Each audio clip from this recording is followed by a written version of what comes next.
안녕하세요. 저희는 모멘타라는 팀으로 이번에 시어터 레지던시를 하게 된 류필립 김혜연 작가이고요. 저 류필립 작가의 경우 원래는 사운드를 다루는 아티스트이고 어떤 디지털 안에서의 움직임 같은 걸 다루는 아티스트입니다. 근데 저의 키워드도 어쨌든 움직임 그리고 시간성, 에너지, 진동으로 전달되는 정동이라고 하죠. 어펙트와 같은 것들을 다루기 때문에 그런 면에서 이번 시어터 레지던시를 무용을 하시는 김혜연 작가님과 함께 수행하게 되었습니다. 네, 안녕하세요. 모멘타의 안무가로 활동하고 있는 김혜연입니다. 저는 이번에 그 미디어 사운드 아티스트로 활동하고 있는 류필립 작가님과 함께 팀을 구성해서 작업을 하게 되었는데요. 원래 기존에는 몸의 어떤 신체성 그리고 감각성 위주로 작업을 해오다가 앞으로 계속적으로 발전되고 있는 어떤 기술의 변화 시대에 몸이란 어떤 화두가 굉장히 재미있게 다가오더라고요. 앞으로 미래의 어떤 시대에는 과연 이 몸이라는 것이 기술과 만났을 때 어떻게 작동하고 변화할지, 그리고 그 안에서 상실되는 감각들, 상실되는 감정들, 보이지 않는 것들 또한 조금 다뤄보고자 미디어와 사운드의 어떤 진동을 다루고 있는 류필립 작가님과 함께 작업을 하게 되었습니다.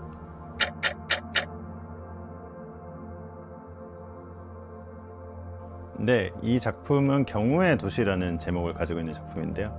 말 그대로 이제 경우는 probability 또는 영어로 또 좀 어려운 말로는 스토캐스틱이라는 말을 쓰는데 이제 인공지능의 근간을 이루고 있는 게 확률이기도 하잖아요. 그래서 저희 같은 경우는 사람들이 점점 더 AI가 발전하면서 사람들이 어떠한 기능을 잃어버린다는 것에 주목을 했습니다.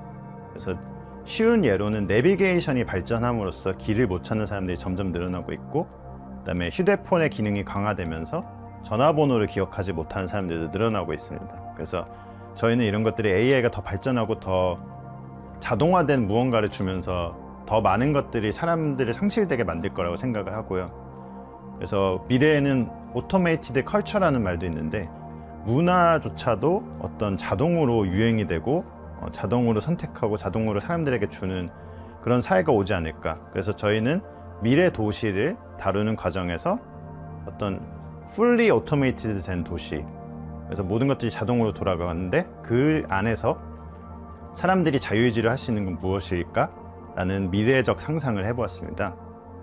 또 첨언해서 조금 더 작품을 소개하자면 경우의 수란 제목 안에 조금 더 부제로서 경우의 수, 확률의 인간이라고 얘기를 할 수 있을 것 같아요.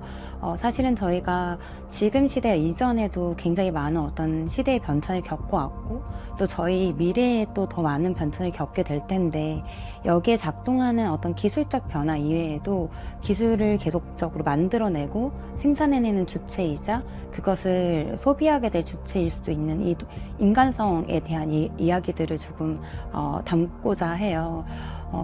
기술과 인간의 어떤 적대관계가 아니라 절대적으로 뗄래야 뗄 수 없는 이런 상관관계 안에서 올 수 있는 어떤 파생되는 감정들, 감각들, 기능들 이런 것들을 통해서 과연 앞으로 미래의 도시에서는 어떤 것들이 중요해지고 어떤 변화들로 인해서 어떤 도시, 어떤 생활, 어떤 생각들을 하게 될지 이런 것들이 이제 조금 화두여서 그런 부분들을 지금 가지고 있는 키워드를 통해서 저희가 좀 예측해보고 그 예측의 어떤 오류를 찾으려고 하는 것이 아니라 예측을 통해서 또 상상해보는 그런 재미, 그리고 그 상상을 통해서 또 지금 해야 될 것을 찾을 수 있는 어떤 계기가 되면 좋지 않을까라고 생각하고 있습니다.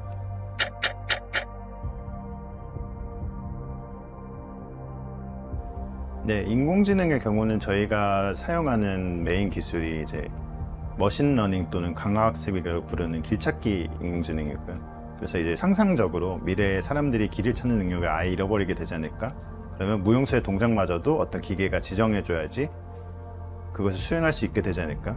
그래서 바닥 시스템에 어떤 인공지능을 써서 여러 가지 패턴을 만들고 그 길을 무용수에게 지시해주는 그런 식의 기술적인 것들이 들어가기 때문에 그런 게 인공지능이랑 아주 강하게 연결된다고 볼 수 있을 것 같고요. 그 다음에 다중우주의 경우는 이제 이 작품이 약간 저 같은 경우는 19세기에 상상했던 21세기 사파들이 있어요.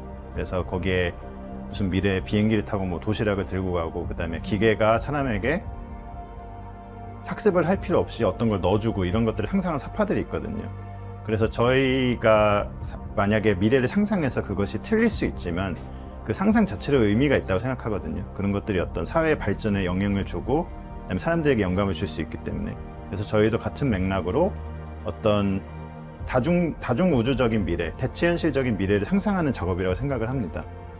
인간의 경우는 무용수가 들어가고 그 몸짓으로서 어떤 AI와 결합된 인간 이런 것들이 표현하기 때문에 당연히 인간이란 키워드와도 아주 강하게 결부되어 있는 작품이라고 말씀드릴 수 있겠습니다.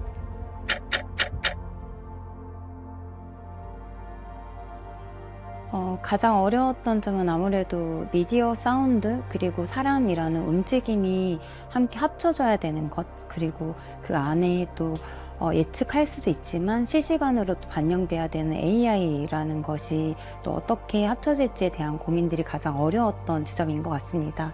아마 이번 작업을 하는 과정에서도 결국 다 찾았다라고 정의 내릴 수는 없을 것 같고 계속적으로 찾아야 될 과제이자 숙제이지 않을까라고 생각을 하는데요.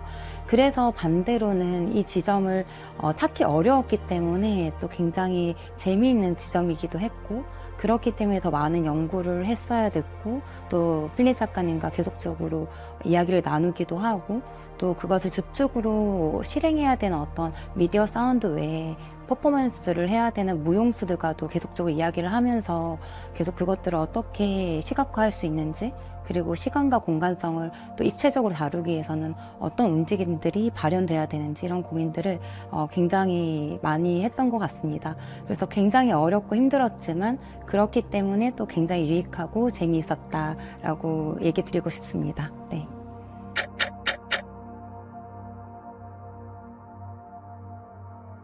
네, 이번 질문 같은 경우도 오토메이티드 또는 오토메이션이라는 단어와 연관이 될 수 있을 것 같아요. 저희가 뭐 음악 플랫폼이나 영상 플랫폼 같은 경우를 들어가 보면은 AI가 알아서 추천해 주잖아요. 알아서 내가 좋아하는 것들을 분석해서 추천해 주는데 저희는 이런 기능이 막대하게 미래에 강화될 거라고 생각하거든요. 그래서 AI의 막대한 자동화의 물결 속에서 인간은 인간다움 어떻게 보존할 수 있을 것인가가 저희 작업의 키워드라고 할 수 있겠습니다. 네, 그리고 관객들에게 질문을 던지는 작품을 만드는 것은 아마 류필립 작가님 그리고 저 두 작가의 공통된 작업의 지향점이라고 볼 수 있을 것 같습니다. 사실은 질문을 던지고 그 질문에 대답을 듣는다는 게 굉장히 어려운 방식일 수 있습니다. 오히려 정확한 정답을 내려주는 작품, 그리고 보여주는 작품을 또 즐겨보기도 하고, 또 저조차도 그것들이 즉각적인 즐거움으로 다가올 수 있기 때문에 굉장히 편하다라고 생각을 하는데요. 하지만 저희가 작업을 하는 이유 중에 하나는 어떤 그런 즐거움, 행복감, 유익함도 있겠지만 어떻게 보면은 내 안에 있는 것들을 찾아가기 위한 과정으로서 저희가 작업을 하기도 하고, 이 작업을 함께 하는 관객들에게도 그런 질문들을 함께 나누기 위해서 이 작업이라는 게 존재하는 것 같습니다. 그런 측면에서 저희 작품은 역시나 질문을 던지고 있는 작품이 되고 있고요.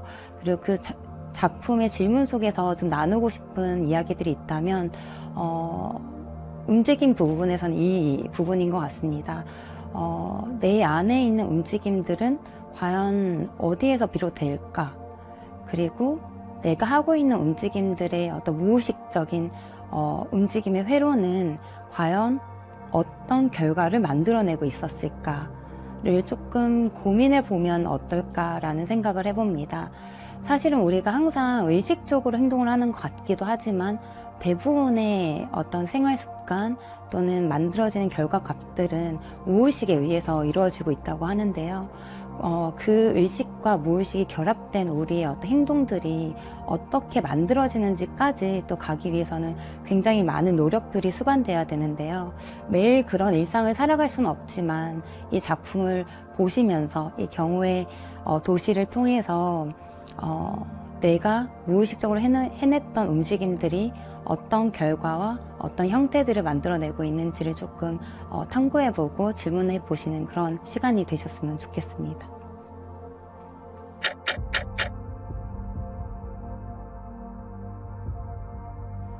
예, 저의 경우는 이제 강화학습